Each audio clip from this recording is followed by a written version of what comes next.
এখন আমাদের দেশে অনেকগুলো ফেক নিউজ ছড়াচ্ছে সোশ্যাল মিডিয়াতে।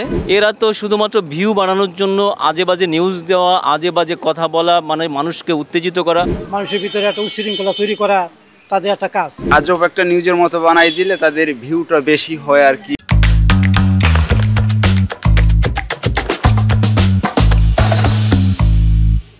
ফিচার 360 পথের প্যাচাল আপনাদের সবাইকে স্বাগত।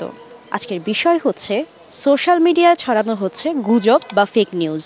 এগুলো কারা ছড়াচ্ছে, চলুন জেনে আসি এই ব্যাপারে মানুষ কি বলে।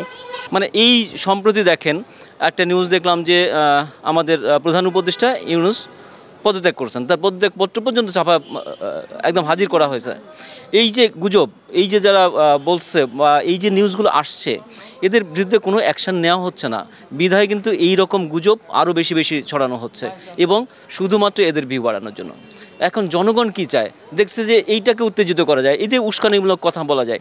এই উস্কানিমূলক কথা যারা বলছে তাদের বিরুদ্ধে অ্যাকশানটা অতি জরুরি নেওয়া দরকার। সব কিছুর উপরে তো আমাদের দেশটা আমাদের, তো এই নিউজগুলো ছড়ানোর ফলে দেখা যাচ্ছে যে দেশে একটা অশান্তি সৃষ্টি হচ্ছে, দেশের ভাবমূর্তি নষ্ট হচ্ছে। তো এর ফলে দেখা যাবে যে আমাদের দেশেরই ক্ষতি হচ্ছে, দেশের যেই একটা প্রোগ্রেস সেটাই ব্যাহত হবে।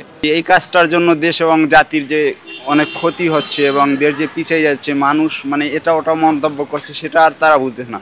তারা তাদের ভিউটা বা তাদের আর্নটা এটাই দেখতেছে, আর কিছু না। এই আর কি। আপনি কি চান? আমি চাই এদের বিরুদ্ধে অ্যাকশন নেওয়া উচিত, বা এই চ্যানেলগুলো বা এগুলো মানে যাতে না হয় ডিজিটালভাবে করা উচিত। কি করা উচিত, এটা তোমার সরকার একটা পদক্ষেপ নেওয়া দরকার। যেগুলো কারা ছড়াইতেছে তাদের ধরার জন্য একটা আইনশৃঙ্খলা তৈরি করুক, কীভাবে কী করা যায়। শুনলেন তো মানুষের কথা, এবার আপনাদের পালা। সোশ্যাল মিডিয়ায় ছড়ানো হচ্ছে ফেক নিউজ বা গুজব, এগুলো কারা ছড়াচ্ছে?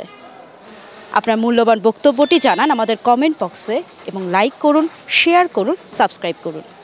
আপনারা সবাই ভালো থাকুন, সুস্থ থাকুন, গুজব থেকে দূরে থাকুন। ধন্যবাদ।